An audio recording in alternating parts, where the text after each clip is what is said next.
अस्सलाम वालेकुम and good morning everyone, welcome to good morning. आज मैं हूँ आपके साथ अनम काज़मी और मैं हूँ सबाशी। उम्मीद करते हैं आप सब बिल्कुल ठीक ठाक होंगे, खैरियत से होंगे, मस्त होंगे, ठीक होंगे और अपनी लाइफ को भरपूर तरीके से एंजॉय कर रहे होंगे। आज के शो में हम आपके साथ ऐसी स्टोरी शेयर करने जा रहे हैं जिनके बारे में हमेशा हमने सुना तो है, लेकिन उस पर हमने कभी बातचीत की नहीं। हमने हमेशा ये तो सुना है कि एक लड़का था जो पाकिस्तान से बिलोंग करता था, वो बाहर गया, जिसके बाद वहां पर सेटल हो गया, उसने वहां पर शादी कर ली, या फिर एक पाकिस्तानी लड़की थी, माँ बाप ने फोर्स किया और उसकी जिंदगी बेहतर बनाने के लिए बाहर शादी कर दी। पर आज की स्टोरी जरा हटके है। आज हम आपको ऐसे लोगों से मिलवाएंगे जिन्होंने पाकिस्तान को अपनी अल्टीमेट डेस्टिनी जाना, पाकिस्तानी लड़का या लड़की को अपना जीवन साथी चुना, उनसे शादी की और यही सेटल हो गए। न सिर्फ ये बल्कि उन्होंने पाकिस्तान की सकाफत को समझा, हमारे रहन सहन को अपनाया, यहाँ तक कि जबान, तहजीब, हत्ता के लिबास तक और अपना तर्ज जिंदगी भी छोड़कर यहीं सेटल हो गए, यहीं के रंग में ढल गए। ऐसे लोग पाकिस्तान और पाकिस्तानियों के बारे में कैसा महसूस करते हैं और यहाँ पर एडजस्टमेंट में उनको कैसी कैसी मुश्किलात पेश आई, आज इन्हीं की ज़बानी सुनेंगे। टॉपिक बहुत इंटरेस्टिंग है हमारा आज का। आज हम बात करेंगे उन तमाम कपल्स के हवाले से जिसमें कोई एक फॉरेनर है, यानी कि बाहर से आया है। अब सवाल ये पैदा होता है कि जब भी कोई अपना घर बार छोड़ के इतनी दूर आता है और वो भी शादी के लिए, तो उसमें ऐसी क्या चीज देखी कि वो अपना पूरा कल्चर छोड़ के, अपनी पूरी कंट्री छोड़ के, एक क्वालिटी लाइफ छोड़कर वो यहाँ पर आया है। तो डेफिनेटली ये प्रूव हो जाता है कि हमारे लोग बड़े प्यारे हैं, हमारा कल्चर बड़ा प्यारा है, हमारी हॉस्पिटैलिटी जो है वो इतनी जबरदस्त है कि कोई भी बड़ी आसानी से इम्प्रेस हो जाता है और वो अपनी पूरी जिंदगी किसी एक शख्स के नाम कर देता है। लेकिन आज हम जानेंगे कि इन तमाम लोगों को जो कि अपना देश छोड़ के, अपना घर बार छोड़कर इतनी दूर आते हैं, किसी दूसरे कल्चर में मर्ज हो जाते हैं, इन तमाम लोगों को ये कल्चर कैसा लगता है, ये कैसे एडजस्ट होते हैं, कितनी मुश्किलात का सामना होता है एक कपल को एक दूसरे के कल्चर से आगाही फराहम करने के लिए कि उनके कल्चर में क्या होता है, हमारे कल्चर में क्या होता है। तो बड़ा दिलचस्प किस्म का आज हमारा टॉपिक है और इसी हवाले से सबसे पहले आपको मिलवाएंगे लव मैरिज करने वाले आमिर और फेरा से, जिन्होंने परदेश में लव किया और पाकिस्तान में मैरिज।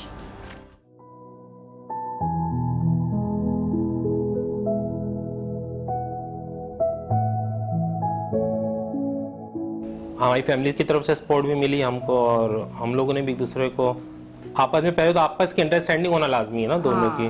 पहले तो मुझे यहाँ पे रहना तो बहुत मुश्किल है, सारी बातें। वहाँ एयरपोर्ट से आए इन लोगों ने फूल वगैरह डाली ना, इतनी जैसे पता नहीं क्या हो गया मेरी दिल में। मैं कह रही यार माशाल्लाह बहुत अच्छे लोगों ने हमारी मतलब ये एक्सेप्ट करी थी। और मिलेंगे मिस्टर एंड मिसेस गुलजार से और जानेंगे जिन्होंने अपना जीवन साथी बनाने के लिए थाई लड़की को पसंद किया।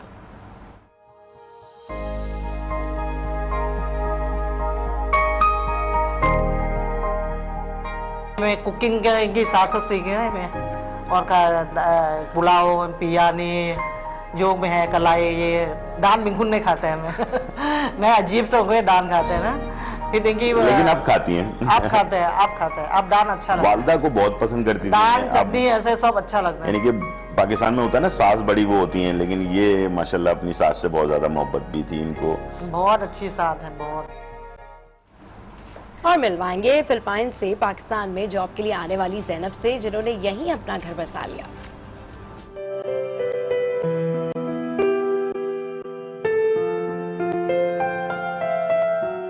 ये हमारे नेबर्स में इसको मैंने देखा तो 2-3 दफ़ा बस देखा था, तो उसके बाद आहिस्ता आहिस्ता बात हुई, फिर हमने फैसला किया शादी करने का। इधर है ना उसके साथ पूरा जिंदगी में, इनके साथ, मेरे बच्चों के साथ, बिकॉज इसके बिजनेस में इधर है पाकिस्तान में, तो हम कोई सोचता नहीं है तो फिलीपीन जाने का रहना के लिए। हम इधर पाकिस्तान में अगर जाना फिलीपीन में तो बस वेकेशन के लिए ओनली।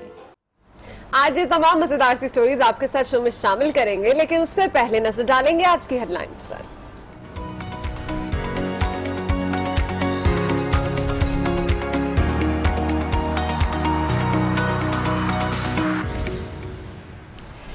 जनाब, मेरे पास है जंग और जंग की आज मेन लीड्स जो हैं कल तो अखबार बहुत ज्यादा भारी भारी फील हो रहा था, लेकिन आज जो खबरें हैं वो भी बहुत ज्यादा भारी है। सबसे पहले तो पनामा के हवाले से स्टार्ट करेंगे कि पनामा का फैसला आने वाला है, और बिलाखिर इतने दिनों के इंतजार के बाद कल 2 बजे क्या फैसला आएगा, और लेट्स सी, क्योंकि पाकिस्तानी अवाम से लेके तमाम ही लोग बड़े इंतजार में हैं कि क्या फैसला होने जा रहा है, क्योंकि अदालत की जानिब से ये कहा भी किया था कि ऐसा फैसला होगा जो तारीखी फैसला होगा। बिल्कुल। तो लेट्स सी। तो पहली जो मेन लीड है वो मैं यहाँ पर पढ़ती हूँ, और ये जो लीड है कि पाकिस्तान का कोई प्रॉक्सी नहीं, आर्मी चीफ का ऐसा कहना है, हम खुद रियासती दहशतगर्दी का शिकार, बिला तफरीक दहशतगर्दों के खिलाफ कार्रवाई कर रहे हैं। और मैक मास्टर से मुलाकात, जनरल बाजवा ने अमरीकी इल्जामात मुस्तरद कर दिए हैं, जमीन किसी के खिलाफ इस्तेमाल नहीं होने देंगे, ऐसा कहना है general army chief general Bajwa का।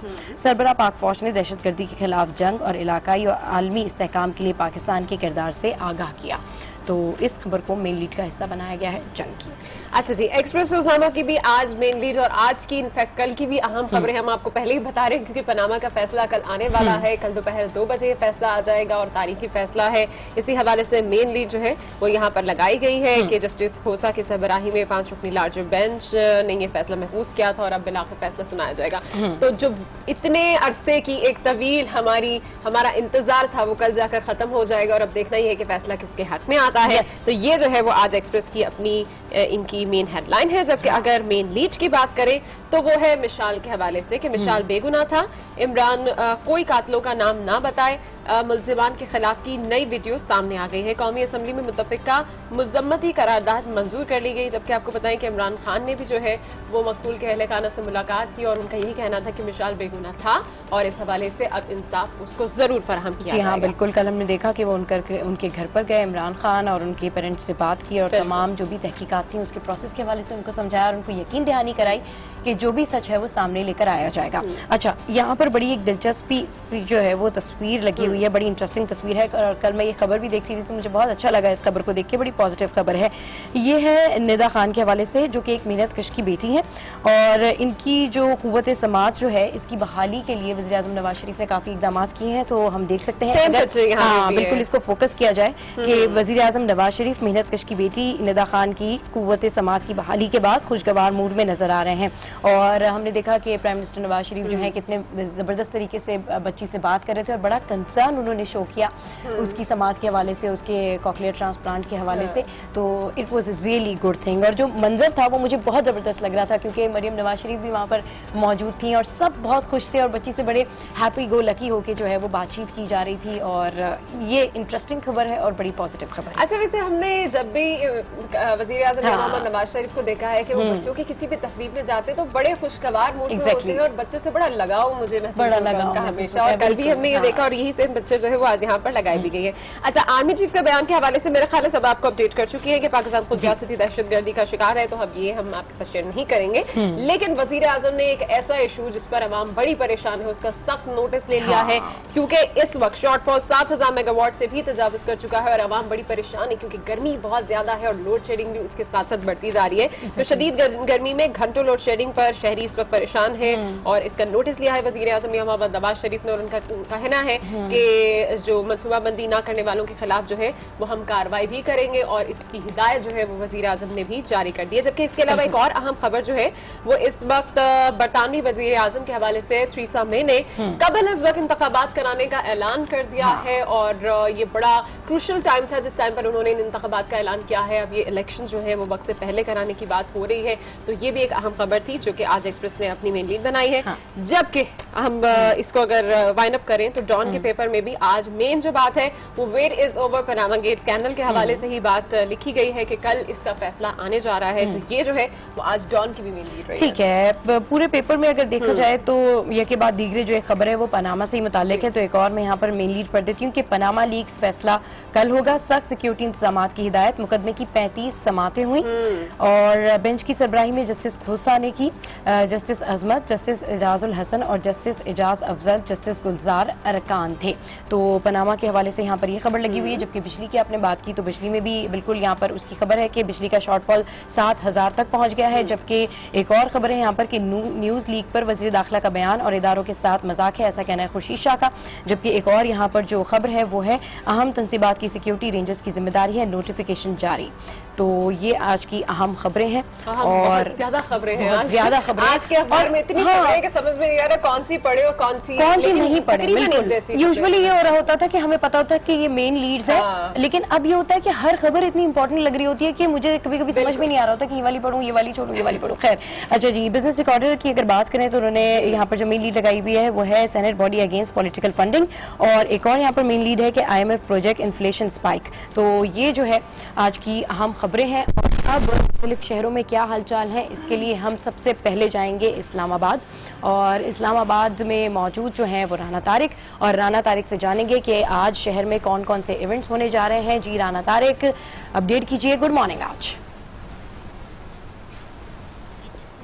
इस्लामाबाद में मौसम तो गर्म बिल्कुल है, लेकिन इसके साथ साथ सियासी मौसम भी इंतहाई अरूज पर है और गर्मी बहुत ज़्यादा है सियासी मौसम में। इस वक्त पनामा केस का फैसला जो है वो कल सुनाने जा रहा है सुप्रीम कोर्ट।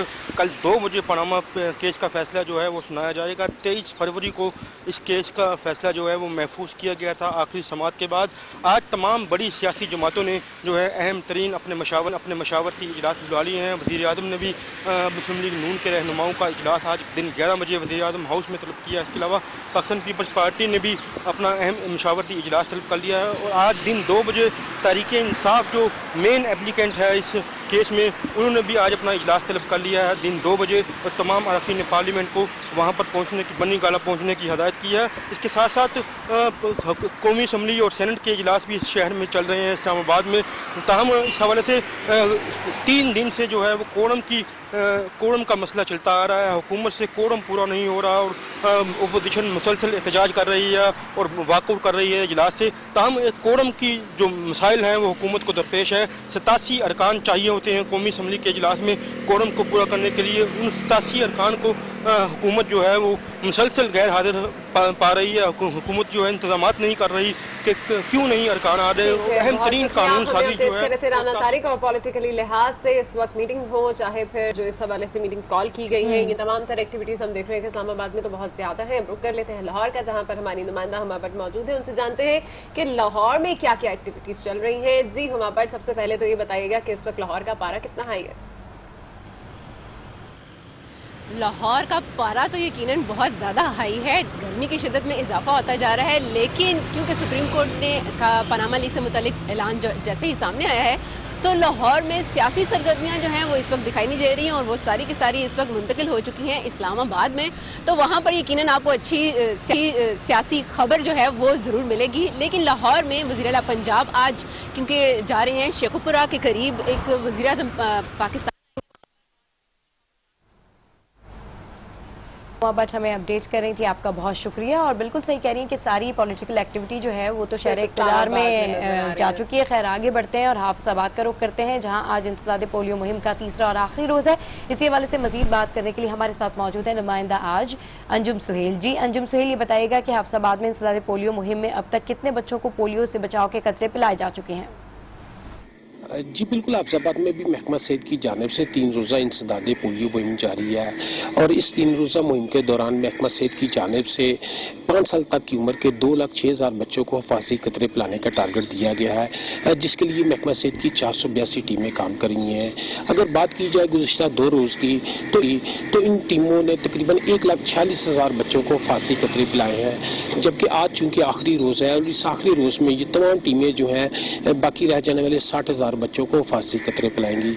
महकमा सेहत की ये तमाम टीमें जो वो घर घर जाकर बस स्टैंड, रेलवे स्टेशन और दीगर जो मुकामात है वहाँ पे बच्चों को हिफाज़ती कतरे पिला रही हैं। इनके साथ साथ ज़िला इंतजामिया, पुलिस और दीगर मुतल्लिका महकमों के एहलकारों की ड्यूटियाँ भी लगाई गई हैं जो इन तमाम टीमों के साथ हैं। ये 3 रोज़ जो है वो इख्तिताम पजीर होने के बाद 2 दिन जो है वो कैचअप डे के तौर पर भी रखे गए हैं कि अगर जो बच्चे ऐसे हैं जो इन 3 दिनों में भी हिफाज़ती कतरे पीने से रह जाएँ, और इन 2 दिन जो कैचअप डे है इसमें उन्हें नाश्ते की तरह पिलाए जाएंगे। बोली मुहिम क्या जिसका दूसरा रोज है और ये एक्टिविटीज भी जारी है। गुड मॉर्निंग, आज में कुछ मजीद न्यूज स्टोरीज भी आपको बताते चलते हैं, जिसमें सबसे पहले बात करेंगे अप्रैल में शदीद गर्मी और बढ़ते हुए शॉर्टफॉल की, जिसने शहरियों को दौरे अजाब में मुब्तला कर दिया है। मुल्क भर में जगह जगह गैर एलानी लोड शेडिंग के खिलाफ शहरी सरापा एहतजाज है और हुकूमत के खिलाफ भड़ास निकाल रहे हैं।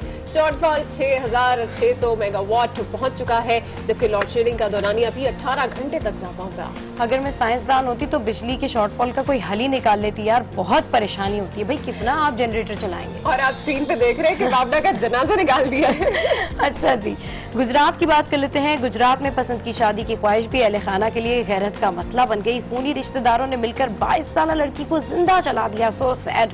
मारिया को पेट्रोल छिड़ककर आग लगाई गई, जिससे इसका 70% जिस्म झुलस गया। अस्पताल ले जाया गया, ताहम जख्मों की ताब ना लाते हुए चल बसी। वारदात में वालदा, 3 भाई और लड़की के नारा मुलविस थे, जिन्हें पुलिस ने गिरफ्तार कर लिया। और इस तरह के जब वाकयात होते हैं अनम, तो समझ नहीं आता कि इस मुआशरे में हो क्या रहा है। बिल्कुल, आगे बढ़ते हैं और आपको बताएं कि हिदायतकार सैयद नूर ने फिल्म आयना के सीक्वल आयना 2 बनाने का ऐलान कर दिया। फिल्म में अदाकार नदीम और शबनम मरकजी किरदार में नजर आएंगे। फिल्म पाकिस्तानी फिल्म इंडस्ट्री की लाजवाब फिल्म आयना को एजाज हासिल है कि वो पाकिस्तानी स्क्रीन पर सबसे ज्यादा चलने वाली फिल्म है।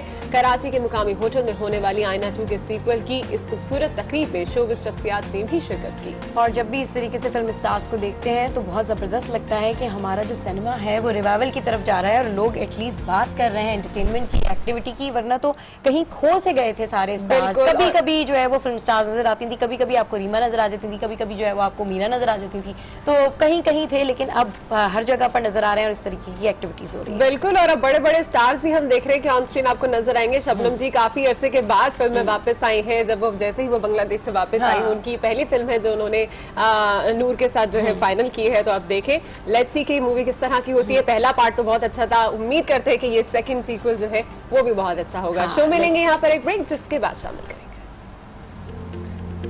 खाना बनाने का झटपट तरीका।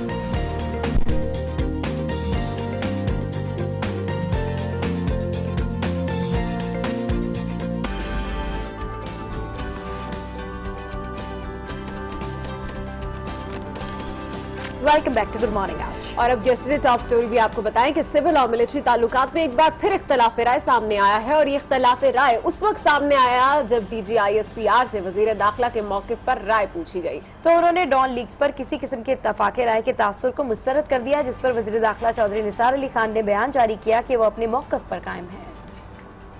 चौधरी निसार के बयान पर जब DGISPR major general Asif Ghafoor से सवाल किया गया तो उन्होंने वजीर दाखिला के मौक़िफ़ को यकसर मुस्तरद कर दिया। हर इख्तलाफी मामले पर चुप कर रोज़ा तोड़ने वाले वजीर दाखिला ने इस मामले पर भी सख्त रद्द अमल दिया। एक बयान में चौधरी निसार ने कहा कि वो अपने इस बयान पर कायम है कि डॉन लीग्स की सिफारिशात मुरत्तब होने में ताखीर कमेटी में इत्तेफाक राय ना होने की वजह से हुई। आसिफ गफूर का ना तो कमेटी से ताल्लुक है और ना वो उस वक्त DGISPR थे। कमेटी के क़याम के वक्त जस्टिस आमिर रजा खान ने सरबराही के लिए शर्त रखी थी कि वो इस रिपोर्ट पर दस्तखत करेंगे जिस पर सबका इत्तेफाक राय होगा। अगर शुरू में ही कमेटी की सिफारिशात पर इत्तेफाक राय हो जाता तो उस कमेटी को अपनी हतमी रिपोर्ट मुरत्तब करने में 5 महीने से ज्यादा क्यों लगते। और अब अखबारात के एडिटोरियल में क्या कुछ लिखा गया है, इस पर नजर डालने के लिए हमारे साथ स्टूडियोज में मौजूद हैं लाहौर स्टूडियो से हमारे ब्यूरो चीफ अनवर हाशमी साहब। अस्सलाम वालेकुम अनवर साहब, कैसे हैं आप? वालेकुम अस्सलाम, आई एम फाइन। अच्छा अनवर साहब, डेफिनेटली आज एडिटोरियल्स पनामा लीक्स के हवाले से कुछ तो आया होगा, तो क्या एडिटोरियल्स हैं आज? जी बिल्कुल, पिछले हफ्ते जैसे हमने इस प्रोग्राम में जिक्र किया था कि अप्रैल को बहुत इम्पोर्टेंट करार दिया जा रहा है, तो आज भी जैसे पिछले हफ्ते एक महकमा मौसमियात ने पेशगोई की थी कि 100 किलोमीटर की रफ्तार से तेज़ हवाएं जो है वो शुमाल से उठेंगी और पंजाब की तरफ जाएंगी। वो हवाएं तो थम गई थी, लेकिन कल लगता है कि 160 किलोमीटर की रफ्तार से हवाएं जो हैं पहले मारगला से टकराएंगी और उसके बाद पंजाब का रुख करेंगी। तो इसी हवाले से ये जो तेज़ हवाएं हैं पॉलिटिकल पनामा का जो फैसला है, इसमें मुख्तलिफ अखबारात ने 3 राइटर्स के जो कॉलम शाये किए हैं, उसमें डेली टाइम्स में साबिक हाई कमिश्नर बरतानिया वाजिद शमसुल हसन का आर्टिकल है, com before Panama storm. Panama के तूफान से पहले खामोशी, उसके अलावा रोजनामा दुनिया में हारून रशीद और सीनियर कॉलम निगार अयाज मीर ने जो है पनामा का जो आने वाला फैसला है इस पे अपना कॉलम लिखा है। तो मैं इससे पहले इनके कुछ नुकात जो है वो डिस्कस करना चाहूँगा कि मसलन अखबारात में इन कालमों पे सवाल उठाए गए हैं कि सुप्रीम कोर्ट का फैसला कैसा भी हो मगर मुख्तलिफ थ्योरीज गर्दिश कर रही हैं जो कि 24 घंटे करती रहेंगी। पनामा केस में ताखीर का फैसला मुस्बत रहा क्योंकि सियासतदानों ने एक दूसरे को धमकियां देना बंद कर दी। और तीसरा ये है कि ये सवाल भी है कि सब कह रहे हैं कि फैसला अवाम की तवक्कुआत के मुताबिक होना चाहिए, लेकिन किस ग्रुप की अवाम की तवक्कुआत के मुताबिक होना चाहिए ये भी जो है 24 घंटे बाद पता चल जाएगा। लेकिन इस सारी सूरत हाल में अखबारात ने ये ज़रूर लिखा है अपने कालमों में कि फैसला जो भी आएगा पहली बार तीनों जमातें जिस चीज़ का वादा कर रही हैं कि वो खुले दिल से इस फैसले को तस्लीम करेंगी और अगर वो तस्लीम कर लें तो ये एक बहुत बड़ी रवायत पैदा होगी। अगरचे एक फरीक को कुछ नुकसान उठाना पड़ेगा, लेकिन अगर फैसला तस्लीम करने की रवायत कायम हो गई, कुर्बानी देने पे कुछ फरीक कामयाब हो गए, तो फिर ये जमहूरियत के लिए और अदलिया के लिए बहुत ही क्रेडिबल होगा। ठीक है, ये चीज़ तो है, लेकिन इस सारी सूरत हाल में आपके ज़हन में भी जो हो वो आप डिस्कस कर सकते हैं। लेकिन लाहौर की सड़कों पे बैनर और पोर्ट्रेट लग गए हैं कि कदम बढ़ाओ नवाज शरीफ, हम तुम्हारे साथ। अनवर साहब, ये तो ऐसी सिचुएशन अब आ चुकी है कि जिसका इंतजार बहुत अरसे से था और अब बिलाखिर फैसला आने जा रहा है। कल दोपहर 2 बजे सारी सिचुएशन क्लियर हो जाएगी। तमाम पार्टीज भी जो है उस पर एग्री तो कर रही है कि जब भी फैसला आता है वो तो खैर वक्त बताएगा कि जब फैसला आता है तो कितनी पार्टीज उसको एक्सेप्ट करती है। डेफिनेटली अगर एक्सेप्ट करती है तो अदलिया का तो बोलबाला हो ही जाएगा। लेकिन क्या समझते हैं आप, जैसे कि हमारे भी जहन में कश्मकश चल रही है कि कल एक बहुत बड़ा दिन है, एक बहुत बड़ा फैसला आने जा रहा है और सारा सिनेरियो जो है वो पॉलिटिकल चेंज हो सकता है इस फैसले को देखकर। क्या समझते हैं कि कल क्या होने वाला?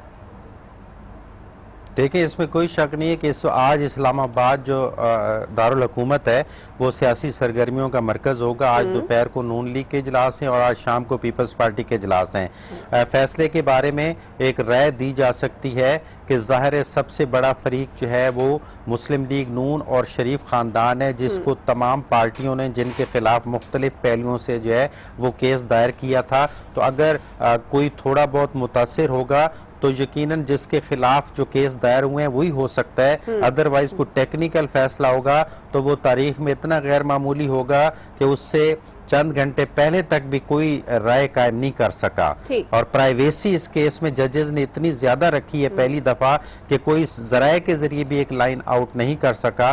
तो तवक्को रखनी चाहिए कि जो भी फैसला आए वो उसको कबूल किया जाए ताकि अदालतों की भी साख बहाल हो और जमहूरियत की भी साख बहाल हो। बिल्कुल सही कह रहे हैं अनवर हाशमी साहब, अभी तो कोई राय कायम की नहीं जा सकती कि क्या फैसला होगा। लेकिन अगर बात की जाए इफ एंड बट्स की, तो अगर ये फैसला नून लीग के हक में आता है तो फिर आप क्या स्टेबिलिटी देख रहे हैं? आगे इलेक्शंस भी हैं, नून लीग की पॉलिटिकल पार्टी का फ्यूचर, और अगर उनके अगेंस्ट भी आता है तो बाकी पार्टीज में से फिर आप किसको देख रहे हैं इलेक्शन में डोमिनेंट होते हुए? देखिए, यकीनन अगर हुक्मरान जमात के खिलाफ आता है तो उसको बूस्टअप यकीनन पहला बूस्टअप मिलेगा पीटीआई को जिसने ये स्टेप लिया था, और सेकंड थोड़ा सा बेनिफिट होगा पीपल्स पार्टी को जो जगह बनाने की कोशिश कर रही है। और अगर नून लीग के हक में आ गया तो वो ऑलरेडी गवर्नमेंट में है, तरक्याती काम कर रही है, तो उस पे सारे दाग अगर धुल गए तो फिर वो नॉन स्टॉप आगे को बढ़ेगी। ठीक है, अच्छा अनवर हाशमी साहब बिल्कुल ठीक कह रहे हैं, आपकी नॉन स्टॉप आगे बढ़ेगी। अब कुछ बात कर लेते हैं बैनुल अक़वामी तौर पर भी, क्योंकि पाकिस्तान वो मुल्क है जहां पर फाइनली पनामा लीक्स का एक एहतसाब हुआ और उसके बाद नून लीग की जानिब से कहा जा रहा है कि जी हम तो 3 नस्लों का जवाब दे रहे हैं। तो इंटरनेशनली जो भी फैसला होगा उस पर बैनुल अक़वामी तौर पर क्या असरात पड़ेंगे?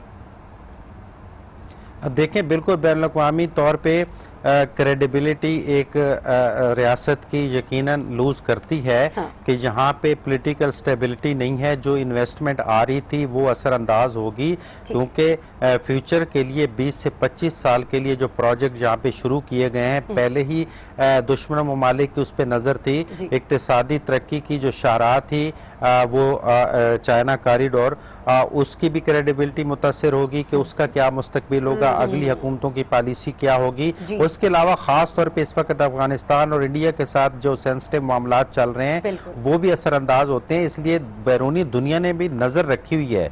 तो जो भी फैसला आना चाहिए वो बेहतर हो और पाकिस्तान स्टेबल रहे, कोई ऐसी चीज ना हो जाए कि जिससे अदम इस्तेकाम पैदा हो। बिल्कुल, बहुत शुक्रिया, आप हमारे साथ थे अनवर हाशमी साहब, और एक अहम टॉपिक पर आज भी बात है और कल भी बात होने जाएगी, क्योंकि कल पनामा का फैसला बिलाखिर आने वाला है, तो मजीद भी आपको इस हवाले से अपडेट रखेंगे। आगे बढ़ते हैं और दुनिया भर से भी कुछ खबरें शामिल करते हैं, जिसमें आपको बताएं कि यमन में सऊदी फौजी हेलीकॉप्टर गिरकर तबाह हो गया। हादसे में 4 फौजी अफसरान समेत 12 फौजी एहलकार हलाक हो गए।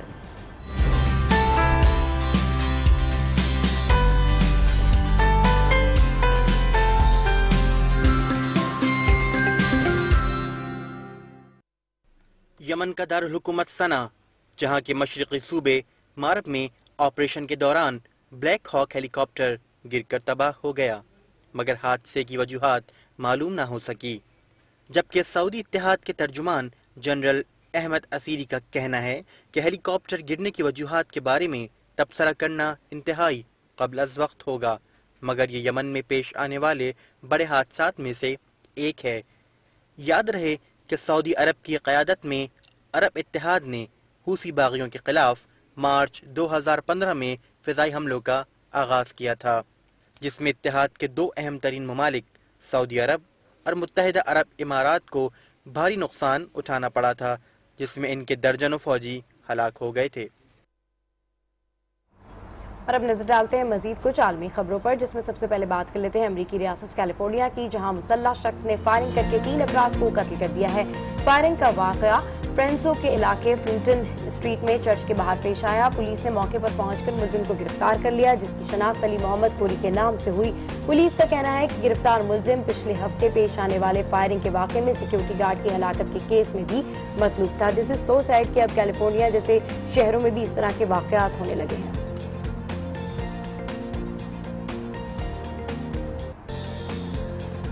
और अमेरिका में गैर मुल्की मुलाजमीन के वीजा प्रोग्राम से मुतालिक नया एग्जीक्यूटिव ऑर्डर जारी कर दिया गया है। ट्रंप ने एक अमेरिकी कंपनी के दौरे पर एग्जीक्यूटिव ऑर्डर पर दस्तखत भी कर दिए हैं, जबकि एग्जीक्यूटिव ऑर्डर के मुताबिक H-1B वीजा प्रोग्राम में बेहतरी लाने के लिए इकदाम तजवीज करें।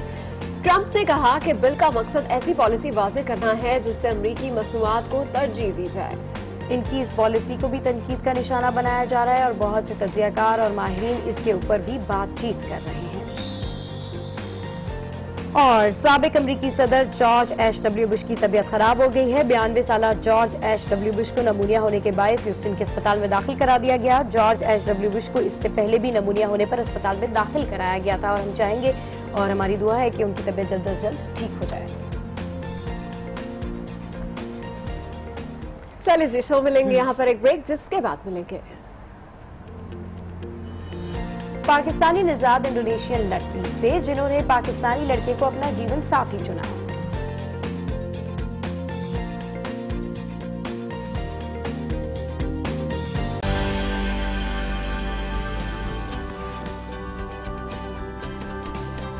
Welcome back to good morning. और जी, हर तरफ पनामा केस का शोर है, तो पनामा केस का फैसला कल आएगा। पाकिस्तान स्टॉक मार्केट में बदतरीन मंदी, कारोबार के आगाज पर ही 100 इंडेक्स 800 पॉइंट्स पर गिर गया।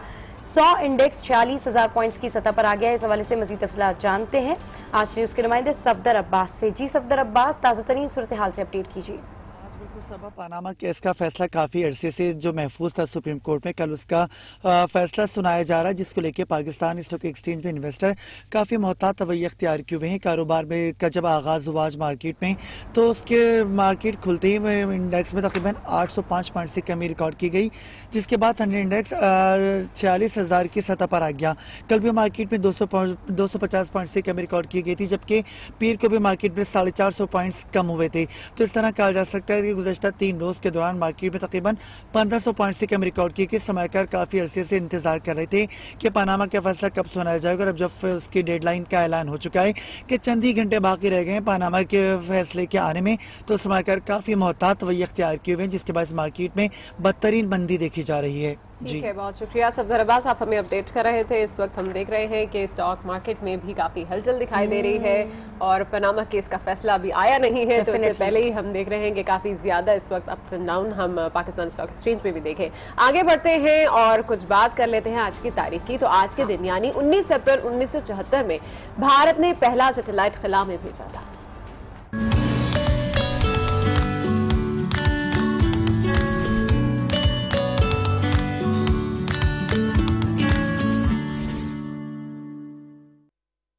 भारत का खलाई प्रोग्राम 1962 में शुरू हुआ। 1969 में बेंगलोर में कायम इंडियन स्पेस रिसर्च ऑर्गेनाइजेशन ने स्पेस टेक्नोलॉजी में तेजी से तरक्की शुरू की। भारतीय माहिर रियाजी आर्यभट्टा के नाम से भारत ने पहला सैटेलाइट 1975 में खला में भेजा। पहला भारतीय सैटेलाइट 1972 में सोवियत यूनियन से होने वाले मुआहदे के नतीजे में खला में भेजा गया था।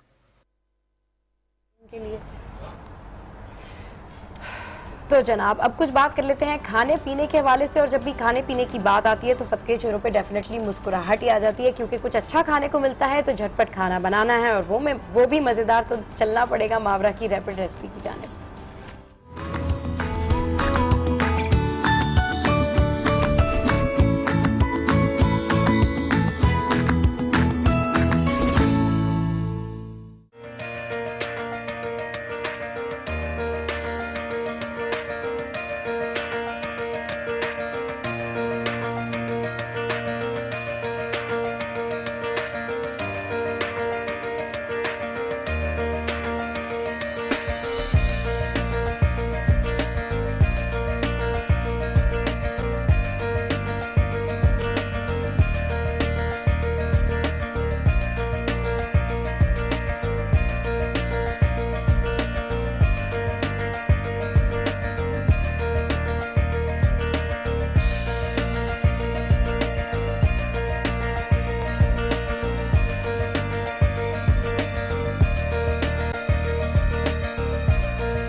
चलें जी, बड़ी मजेदार सी वॉलनट बर्फी थी ये जो कि हमने देखी, और सुबह सुबह कुछ मीठा हो जाए तो क्या ही बात है, पूरा दिन ही आपके अंदर, पूरी बॉडी में आपकी एनर्जी रहती है। आगे बढ़ते हैं और बात कर रहे थे आज हम फॉरेनर्स मैरिज की। तो जनाब अपना मुल्क छोड़कर किसी दूसरे मुल्क में जाकर शादी करना और फिर वहाँ के रहन सहन को अपनाना, वहाँ के लोगों को अपनाना बहुत ही मुश्किल काम है। बिल्कुल मुश्किल काम भी है और बड़ी बात भी है। ऐसा ही एक कपल कराची में भी है जिन्होंने मोहब्बत इंडोनेशिया में की और शादी पाकिस्तान में, और अब दोनों हंसी खुशी जिंदगी गुजार रहे हैं। इनकी लव स्टोरी सुनते हैं इन्हीं की ज़बानी।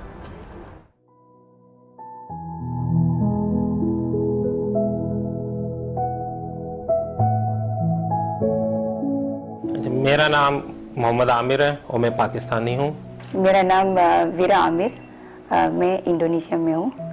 माशाल्लाह हमारी शादी को 15 साल हो चुके हैं और मेरे जो हमारे 2 बेटे और 2 बेटियाँ माशाल्लाह। और तकरीबन फैमिली बिजनेस है हम लोगों का। शुरू से हम लोग मतलब मेरे दादा वगैरह शुरू से हम लोग इंपोर्ट करते रहे, तो इसी सिलसिले में जाना हुआ इंडोनेशिया, तो वहाँ पे इनसे मुलाकात हुई। मैं बैंक में जॉब करती थी, ये रोजाना आते थे मुझे देख के, लेकिन मैं इनसे बहुत नफरत करती थी। आई डोंट लाइक हिम मुझे पसंद नहीं है इनके साथ, लेकिन पता नहीं क्या हो गया, अल्लाह ताला ने जब इंसान को दोनों जोड़ दिया था, बस हमसे मुलाकात होगी, फिर दोस्ती। मैंने जो वाली साहब से जिक्र किया इस सिलसिले में, मतलब चच्ची से स्पेशल आंटी से, तो उसके बाद वो लोग सब आगे पहले उन्होंने मतलब मिल उससे उसकी फैमिली से मिले, फेरा की। पहले तो मुझे यहाँ पे रहना तो बहुत मुश्किल है, सारी बातें इंडोनेशियन में और पाकिस्तान का कल्चर बहुत डिफरेंट है, ज़मीन आसमान है। और लैंग्वेज तो माशाल्लाह मेरा तो 1 साल से पहले मैंने तो माशाल्लाह बहुत सीख लिया था, बहुत जल्दी, क्योंकि फैमिली के साथ मेरी नाना जो है ना, उनकी बेटी वगैरह, बच्चे, हर चीज़ सब कुछ, तो मैं उन लोगों के साथ हर तरह की जो भी है छोटी मोटी हर चीज़ तो मैं उनसे पूछूंगी, ये क्या चीज़ है, वो क्या चीज़ है, ये क्या चीज़ है, वो लोग तो तैयार होगी बताने के लिए। दोपहर का खाना हम इंडोनेशियन का डिश बनाती है, खा लेंगे क्योंकि इंडोनेशियन का डिश तो इतना हैवी नहीं है, लाइट है। पाकिस्तान थोड़ा ज़रा हैवी है।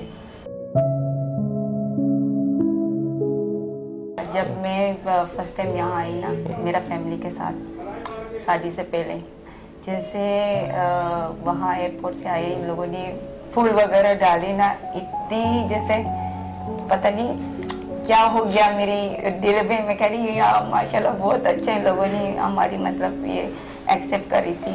फिर इसके बाद हमारी शादी वहीं पंजाब में ना, तो उन लोगों ने भी इस तरह करी। जब एयरपोर्ट में पहुंचे लाहौर में, वो भी इसी तरह करती। ओह माय गॉड, ये तो बहुत अच्छा किया माशाल्लाह, मुझे बहुत खुश लग रही है। फिर उसके बाद पंजाब में वहाँ उन लोगों ने वो फूल डाल दी। मैं कह रही ये क्या बात है, इन लोगों ने माशाल्लाह बहुत अच्छा कर दिया। ये मुझे बहुत खुश लग रही है, इनकी फैमिली बहुत अच्छा है। यहाँ जब पहुंचे ना, इन लोगों ने बस इधर खाना, जैसे पाकिस्तान डिश में पहले चिकन टिक्का देखी, ये चिकन टिक्का माशाल्लाह इतनी बड़ा बड़ा साइज है, ये कैसे खाएगी, कैसे खा सकती है। माशाल्लाह इनके तो बहुत रंग रंग का पाकिस्तान में बहुत अच्छा खाना रेसिपी है, मुझे भी बहुत पसंद लग रही है। हमारी फैमिली की तरफ से सपोर्ट भी मिली हमको, और हम लोगों ने भी एक दूसरे को आपस में, पहले तो आपस की अंडरस्टैंडिंग होना लाजमी है ना दोनों की। सही। तो हम लोग उसको तो अल्हम्दुलिल्लाह वो है, और उसके बाद फैमिली की तरफ से सपोर्ट काफ़ी मिल गई हम लोगों को। तो आज माशाल्लाह 15 साल हो चुके हैं और आपके सामने।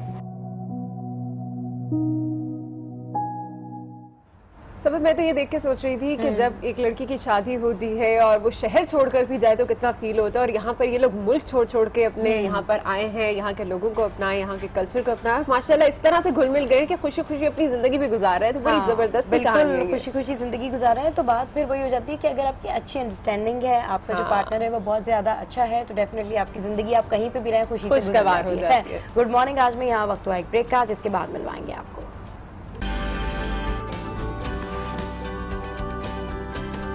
Welcome back to good morning. और अभी एक बड़े खूबसूरत से कपल की हम आपको स्टोरी बता रहे थे। वो कपल हमारे लिए भी एक सरप्राइज के तौर पर इस वक्त हमारे स्टूडियोज में मौजूद है। इंडोनेशियन खातून फेरा और उनके हस्बैंड मोहम्मद आमिर। उनकी स्टोरी तो आपने जानी, अब उनसे कुछ और बातें भी करते हैं। अस्सलाम वालेकुम and welcome to good morning. कैसे हैं आप? ठीक ठाक, अल्हम्दुलिल्लाह ठीक ठाक। अच्छा, आज हम बात करें आप ही के जैसे कपल की जो अपना कल्चर और घर बाहर छोड़ के सारा पाकिस्तान आ जाते हैं। सबसे पहले मैं ये पूछूंगी कि आप दोनों मिले कैसे?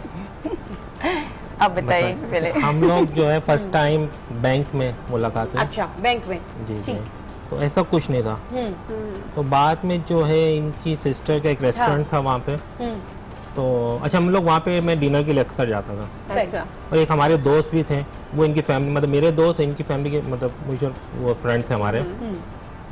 तो वहाँ पे उनके थ्रू बस बातचीत ऐसे हुई। अच्छा, फेरा की जो स्टोरी हम देख रहे थे, फेरा कह रही थी पहले आपको नहीं अच्छे लगते थे ये, फिर एकदम से ये अचानक से क्या हुआ, ये ट्विस्ट कैसे आया स्टोरी में?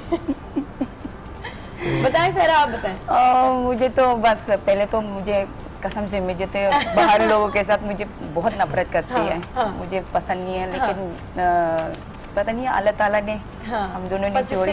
जिसको मिलना होता है वो मिल ही जाता है। मुझे यकीन नहीं हो रही क्या करूं मैं, इसको किस तरह।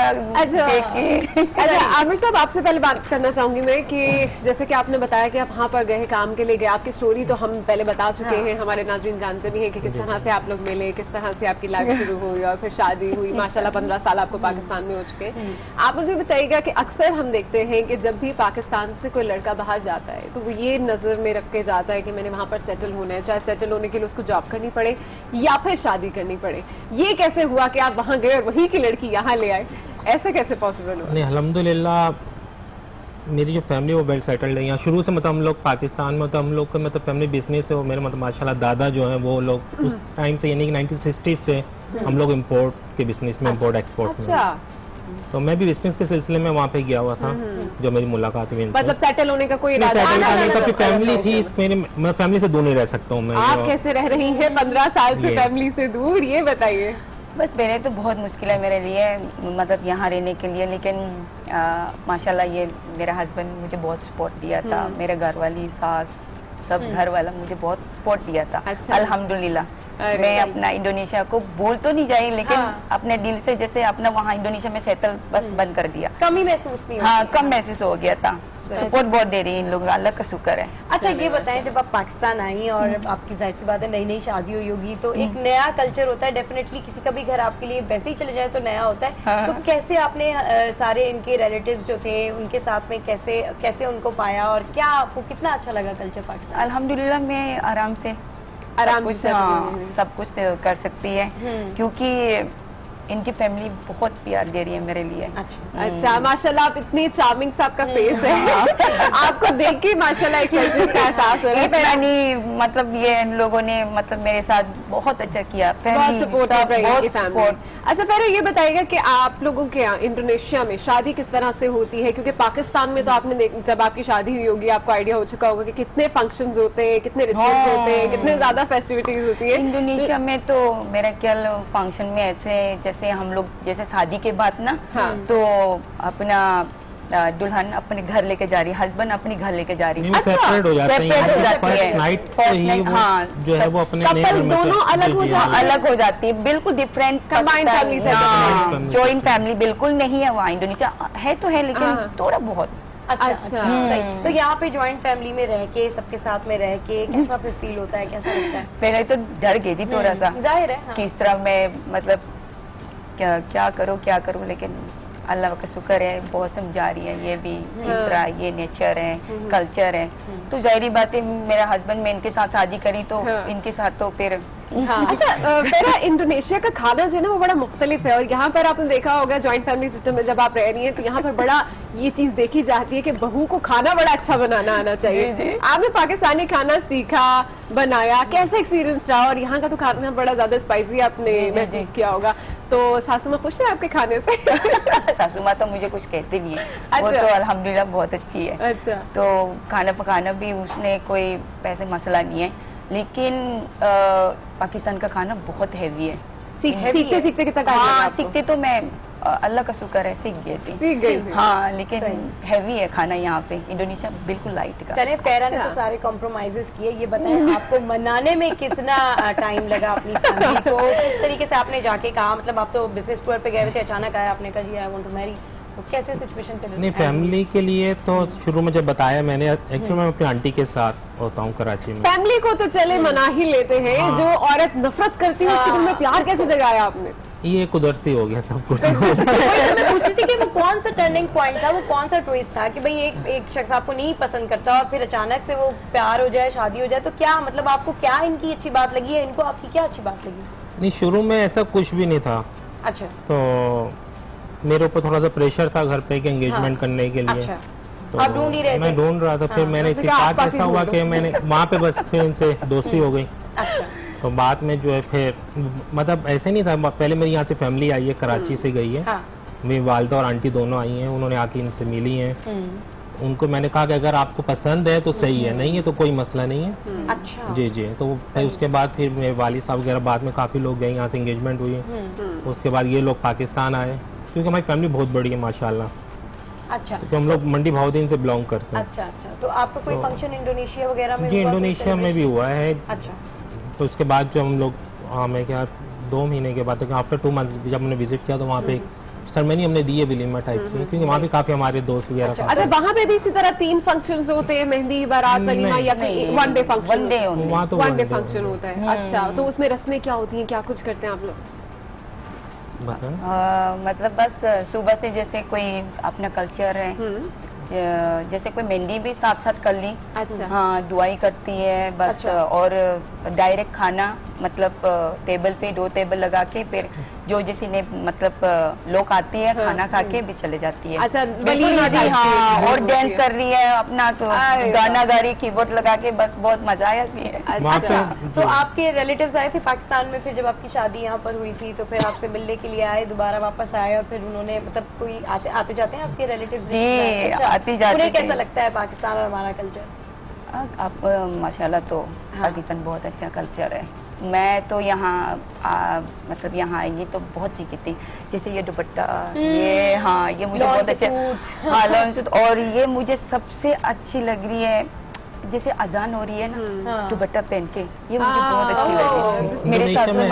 मेरे सासू माँ ने बोला तो हम लोग अल्लाह ताला से रिस्पेक्ट कर रही है तो दुपट्टा अच्छा जबरदस्ती। बताएं आपके बच्चे कितने हैं और उनको आपने दोनों कल्चर सिखाए हैं कि या सिर्फ पाकिस्तानी कल्चर में, क्योंकि पाकिस्तान में रह रहे हैं तो बस पाकिस्तानी कल्चर ही उन्हें सिखाया?